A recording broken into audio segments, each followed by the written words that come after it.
আসসালামু আলাইকুম। ক্লাস 7 এর সুপ্রিয় শিক্ষার্থীবৃন্দ, লার্নিং উইথ এ প্রিয়ার পক্ষ থেকে তোমাদের সবাইকে স্বাগত জানাচ্ছি।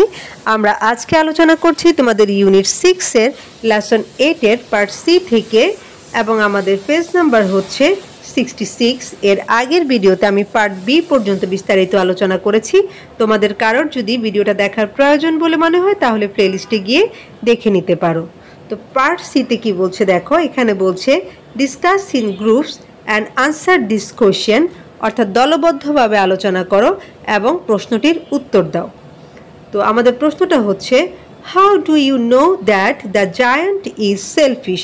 হাউ মানে হচ্ছে কিভাবে, নো মানে হচ্ছে জানা, জায়ান্ট মানে হচ্ছে দৈত্য, আর সেলফিশ মানে হচ্ছে স্বার্থপর। অর্থাৎ তুমি কিভাবে জানলে যে দৈত্যটা স্বার্থপর, অর্থাৎ দৈত্যটা যে স্বার্থপর এইটা তোমরা কিভাবে জানলে সেটা তোমরা আনসার করবা। তো আমরা এই প্রশ্নের উত্তর এভাবে বলতে পারি যে আই নো, অথবা তোমরা উইও বলতে পারো। যদি তুমি এককভাবে নিজে উত্তর দাও তাহলে আই দিয়ে করবা, আর যদি এটা তোমাদেরকে একসাথে করতে বলে তাহলে উই দিয়ে শুরু করবা, ঠিক আছে? তাহলে দেখো এইভাবে লিখবা যে আই নো দ্যাট, আমি জানি যে দ্য জায়ান্ট ইজ সেলফিশ, দৈত্যটা স্বার্থপর, বিকজ কারণ he did not allow the children to play in his beautiful garden. Allow মানে হচ্ছে অনুমতি দেওয়া, অর্থাৎ সে বাচ্চাদেরকে তার সুন্দর বাগানে খেলতে দিত না। অর্থাৎ দেখো সে যে স্বার্থপর বা দৈত্যটাদের স্বার্থপর এটা আমি জানলাম এইভাবে, কারণ হচ্ছে সে তার সুন্দর বাগানে বাচ্চাদের খেলার অনুমতি দিত না। He built a high wall around it, সে তার যে বাগানটা মানে এটার চারপাশে সে একটা উঁচু প্রাচীর নির্মাণ করেছিল। And put up a notice saying trespassers will be punished. Put up মানে হচ্ছে রাখা, নোটিশ মানে হচ্ছে বিজ্ঞপ্তি, ট্রেসপাসার্স মানে হচ্ছে সীমা লঙ্ঘনকারী বা অনুপ্রবেশকারী, পানিশ মানে হচ্ছে শাস্তি। অর্থাৎ সে সেখানে কি করলো, বাগানে একটা বিজ্ঞপ্তি ঝুলিয়ে দিল এবং সেখানে লিখে রাখলো যে সীমা লঙ্ঘনকারীরা বা বিনা অনুমতিতে প্রবেশকারীরা হচ্ছে শাস্তি পাবে বা দণ্ডিত হবে।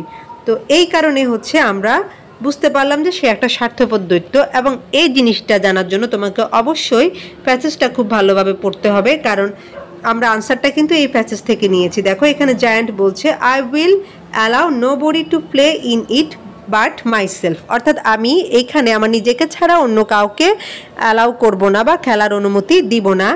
So he built a high wall all around the garden, তাই সে বাগানটা চারপাশে হচ্ছে একটা উঁচু প্রাচীর নির্মাণ করেছিল। And put up a notice, এবং একটা বিজ্ঞপ্তি ঝুলিয়ে দিল, এবং সেই বিজ্ঞপ্তিটি ছিল এটা যে ট্রেসপাসার্স উইল বি পানিশড। ওকে,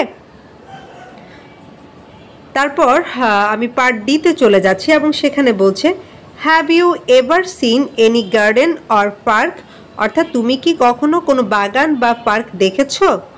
প্রথম প্রশ্ন। এবার দ্বিতীয়তে বলছে ওয়্যার ইজ ইট, মানে এটা কোথায়? দেখো এখানে কিন্তু কয়েকটা পার্ট আছে।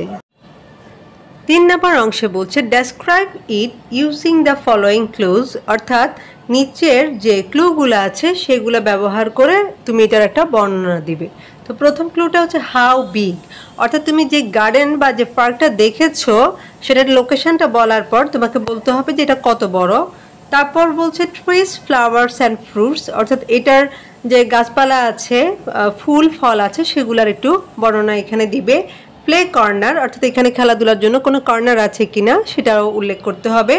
এরপর বলছে এনি আদার অ্যাট্রাকশনস, অন্য কোনো মানে আকর্ষণ এটার আছে কিনা সেটাও আমরা বর্ণনা করব। তাহলে দেখো আমরা এইভাবে এই জিনিসটা শুরু করতে পারি যে yes I have seen a beautiful park near our house called children's dream park. হ্যাঁ, তার মানে হচ্ছে হ্যাঁ আমি আমাদের বাড়ির পাশে একটা চমৎকার বা একটা সুন্দর পার্ক দেখেছি যার নাম হচ্ছে চিলড্রেন্স ড্রিম পার্ক। তো তোমার প্রথম অংশের যে আনসার সেটা কিন্তু শেষ হয়ে গেল, আর আমি এখানে চিলড্রেন্স ড্রিম পার্ক দিয়েছি, তোমরা যে কোনোটাই দিতে পারো। হ্যাঁ, এবং সেই সাথে দেখো নিয়ার আওয়ার হাউস, এই কথাটা যে আমি এখানে উল্লেখ করলাম সেটা দিয়ে তোমার 2 নম্বর প্রশ্নেরও উত্তর হয়ে গেল, অর্থাৎ একটা সেন্টেন্সের মধ্যে তুমি দুটারই আনসার কিন্তু দিয়ে দিতে পারো। এরপর আমাকে যে ক্লুগুলো দিয়েছে এবং সেই ক্লুগুলো অনুসরণ করে আমি এখন পরবর্তী যে বর্ণনা সেখানে যাচ্ছি। দেখো প্রথম বলেছিল যে এটা কত বড়, এটার একটা বর্ণনা দিতে বলেছিল। তাহলে দেখো it is very big and clean, এটা অনেক বড় এবং পরিষ্কার পরিচ্ছন্ন। There are many trees with colourful flowers and some trees also have fruits. এখানে অনেক গাছপালা আছে এবং গাছপালাগুলোর কি আছে, অনেক সুন্দর সুন্দর বা রঙিন ফুল আছে, হ্যাঁ, এবং কিছু কিছু গাছে ফলও আছে। তাহলে ফুল ফল এসবের বর্ণনাও শেষ হয়ে গেল। তারপর কোনো প্লে কর্নার আছে কিনা সেটা যেহেতু জিজ্ঞেস করেছে, তাই আমরা লিখলাম the park has a nice play corner with swings, slides and Mary go round for children. এবং এই পার্কে একটা খেলাধুলার জন্য চমৎকার একটা কর্নার রয়েছে, যেখানে হচ্ছে সুইং মানে দোলনা আছে, স্লাইড আছে, ওই যেটা দিয়ে হচ্ছে তোমরা ওই যে উপর থেকে গড়িয়ে পড়ো, পিছলা খাও।